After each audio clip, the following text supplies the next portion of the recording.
So by now we've all seen them. The columns out there that suggest that getting into a relationship with a single mother is a good idea. Now, this video I'm not going to go into the details on why it's a bad idea to date a single mother. That might be the topic of another video, because if I do that, this video will last a very long time.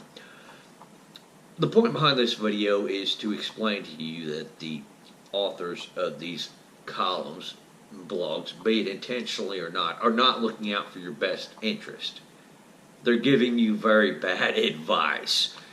And there are two things you can do that will show you that they're not looking out for your best interests. The first thing, take a little bit of common sense. Think about this for a few seconds. If single mothers were such great partners to be in a relationship with, why do we need all of these columns telling us what great dating partners they are? Why are they single mothers? Why aren't they with their baby's daddies? Why is it that they have to constantly make the sell? Why is it constantly that single mothers are complaining about not being able to find a dating partner? It's really too easy when you think about it. The second reason, the second method, the second thing you can do is, if this column has a comment section, direct a comment at the author. Ask them simply, how many relationships have you been in with a single mother? Your answer is going to be 0. These people aren't the type who have been in any sort of relationship with a single mother before. In fact, years ago, I read a column on the blog of Manly.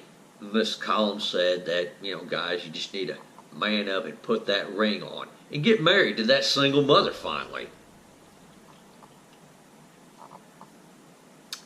So I got on that blog, I posted a comment.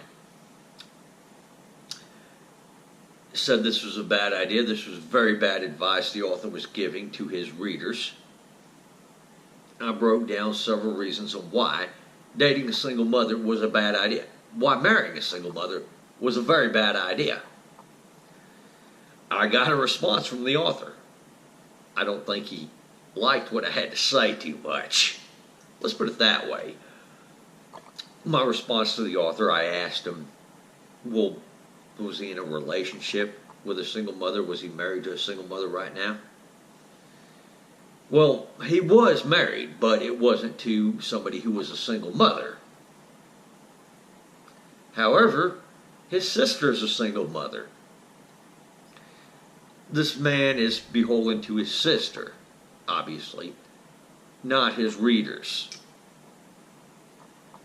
Which is, it's not a bad thing to be beholden to your sister and to want to look out for your sister.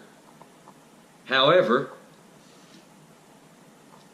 just know that this man is looking out for his sister more than he's looking out for his readers on this one. And as he put it, his sister was a single mother simply because she just fell in love with some jerk.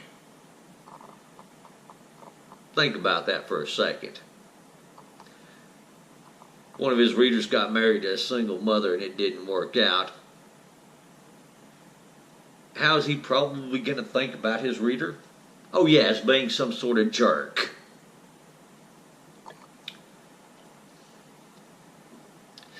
Eventually got to the point where I told this man that he was giving unsolicited advice. He was telling people to walk down a path he has never walked down before.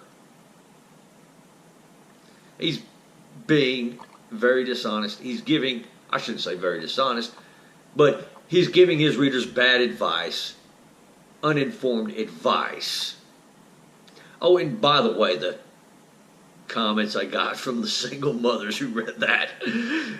All they did was serve to prove my point.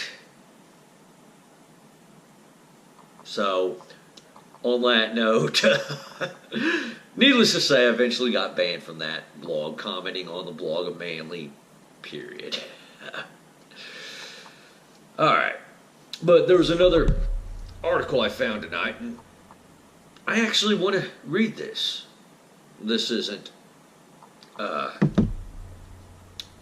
direct encouragement to date single mothers, but it's dating a single mom, 9 successful tips for making it work. And the author, by the way, Jennifer Wolfe, if you click on her name and it goes to the About section, you will find out that she is a single mother advocate. That's who she's beholden to, and she's at least honest about that. Alright, so the first tip she has is recognize that dating a single mom is different. This should be a warning sign as is, but in the explanation, her time is limited and much of her energy goes toward taking care of her kids. This already is not a selling point if you have a brain, right? Do you want to be in a relationship where you get less? She's flat out telling you this on this one, by the way. Would you purchase a car for the same amount of money but want to get less in that car? Do you really want less bang for your buck, so to speak? The second point. Except her top priority will always be her children. That's not a bad thing that she's prioritizing her children, but on the same note, guys, you're not going to be able to build that relationship with her that you deserve. You're not going to be her top priority. And I mean, if you had your own children with a woman that didn't have children before, yeah, the children were going to be the top priority, but at least it's your children, and at least before the children were born, you had a chance for yourself to be her top priority. So why are you selling yourself short when you really don't have to? Let her girlfriend discipline her own children, goes without saying. Stay clear of any drama with her ex. And by the way, if you dated a single mother, or a few, yeah, there are issues with the ex, no doubt. And it's not just the fact that he hates you because you're dating his ex. There could be other things involved as well. Pace yourself, offer emotional support, be trustworthy, allow your relationship with your kids to develop naturally. All these are not selling points here. I mean, when you're having to do extra to get less out of this relationship, you're selling yourself short. This last one is one of the ones I really want to touch on because, it just shows it right here. Listen to your intuition. You're the only one who can know whether dating a single mom is right for you. Well, I think deep down inside you might know. However, your emotions can cloud it a bit, especially if you haven't had any experience with single mothers before. I say this because I've been in a relationship with single mothers. Sometimes you let the emotions get the best of you.